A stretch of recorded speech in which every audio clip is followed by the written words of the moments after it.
a citizens candidate independent selection panel, which is conducting our internal election processes to produce members of parliament, councillors, and our presidential candidate.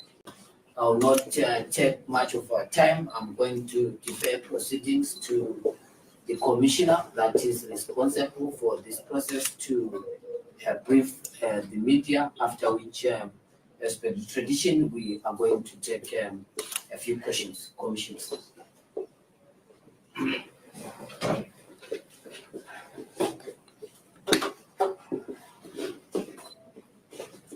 Thanks. So, good afternoon, members of the press. We once again need to give you, the press and the citizens of Zimbabwe, an update on the CCC candidate selection process. This is in fulfillment of the mandate of the Citizens Candidates Independent Selection Panel. It is our greatest assurance and endeavor to deliver candidates that are the product of free, fair, credible, and transparent process. We remain guided by the values, principles, and objectives of CCC candidate selection regulations and procedures. As highlighted in our first press briefing, the CCC candidate selection process comprises of 4 key milestones. That is, candidate nomination, candidates vetting, candidates caucuses, declaration of successful candidates. The panel is committed to updating the press and the citizens on the candidate selection outcomes at all stages of the process, and in this case, the focus is on candidates nomination.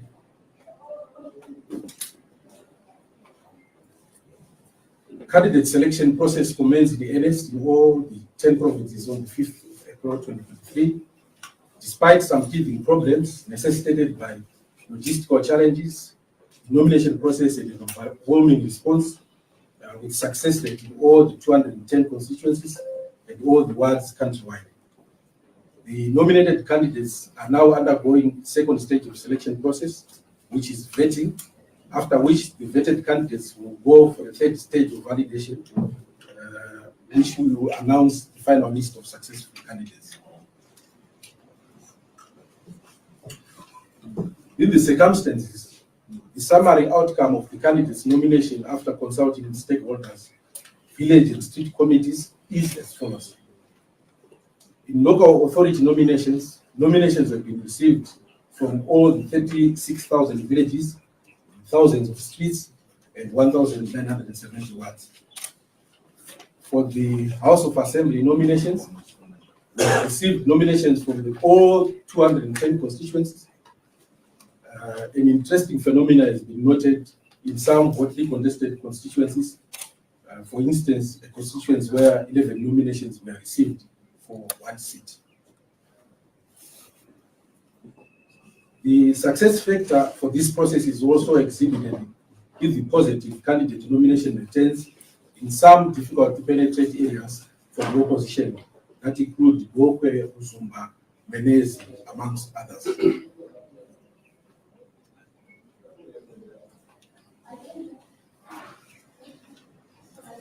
Then for the big one, the presidential nomination, Mr. Chamisa Nelson has been nominated as the presidential candidate by all streets and villages whose returns are in our possession.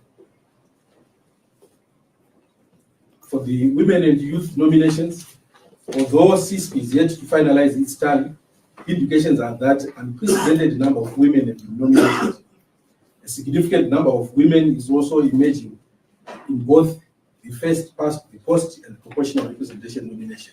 The youth factor is another exciting and emerging aspect of the nomination process outcome, which is a positive in ensuring intergenerational synergies within CC. Now coming to the vetting. So the credentials and track record checklist for candidate selection. The vetting and security checklist will look into the following. Firstly, qualifications, that is in compliance with the relevant statutes of Zimbabwe, the Constitution, the Electoral Act, CCC Candidate Selection Procedures Manual, Community Standing and Track Record, performance in communities, political history and record, capacity and capability and competence, security, integrity, ethics, loyalty, and service record. Then we move on to the caucuses. A date has been set for the caucuses that will happen all over the country, for which we shall announce the name of successful candidates.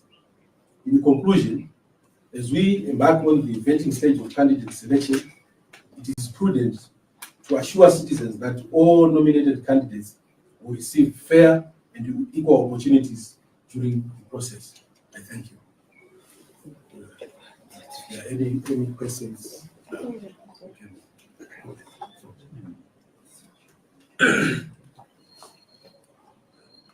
Yes.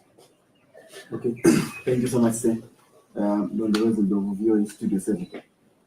Were there any complaints? Some of the candidates that have been speaking to the media saying that there have been challenges in the nomination process and that they feel the process may exclude them. Have you received any complaints so far at this stage? Yes, we confirm that we have received complaints and grievances from across the country, and these grievances are being handled by that particular committee, which is specifically made for that. We also have a few issues here in Harare where we are still just concluding those processes, but it's just a few ones.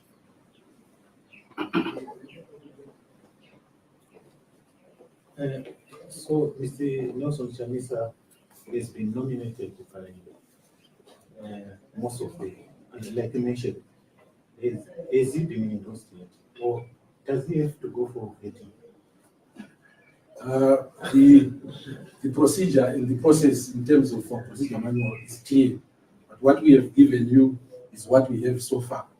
So, as I've said, there are few words in which we are still yet to receive returns, just in case we may get one or two nominations from there. So, at this juncture, the process is not yet complete. But for those that we have received, resoundingly, Mr. Nelson Chamisa is the only candidate that was chosen. People with disabilities complaining that they've been left out of this nomination process, particularly by you and the other major party, which is ZANU-PF. I mean, is there a quota for PYDs given that they constitute about 10% of the population? Yeah, I would defer some of the issues to the political party to then address, especially that one. Yes. Okay, so you say that you're going to have caucuses following this for the vetting process. Can you maybe just give us a little bit on who is part of the caucus meetings that you're going to have for the vetting processes? All right, so let me just clarify. The vetting process, as I have highlighted in terms of the criteria that one has to meet, it's in terms of the parties, which is procedure manual. So they've got a committee that is specifically set up to do that particular vetting. Now, the last stage now are the caucuses that are going to be happening in the respective wards, in the respective villages. So, for example, let's say after the vetting process in a particular ward or any particular constituency, we are now left with two candidates. So that caucus will then deal with those two candidates so that that particular constituency emerges with one candidate, so to speak. So there is then need for consensus within the ward or the constituency to then come up with one candidate, which we are going to announce in due course. Thank you very much from the Commission. I'm going to deal with the question on from Studio 7 around PWDs. Excuse me. Of course, we have made a decisive and clear position that our processes must be all-inclusive of different sections of society. If you note from the number of nominations that we've received, you have seen people from different races, You have seen people from different genders. You have seen people from different tribal and cultural background. Why this is important for us to submit the process in the hands of the citizens, because it is them who are able to deploy. But nonetheless, you can look at where the party deploys, particularly for proportional representation in parliament and in local authorities. That's where we have the ability to be able to deploy people of different backgrounds, and definitely you will see from our process. And not only that, if you look at the composition of our panel, we also have people who are in the commission, particularly in Bulawayo, who's actually from the community of people living with disabilities.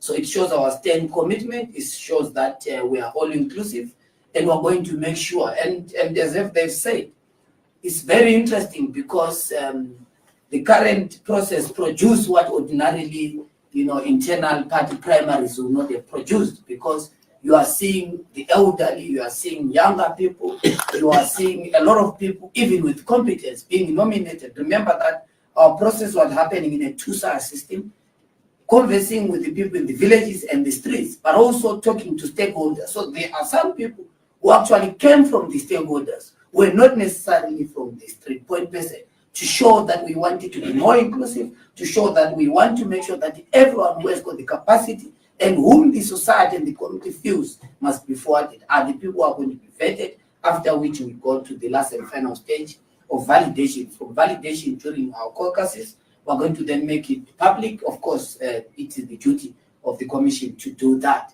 to make sure that they announce the final list of the successful candidates that are going to be represented.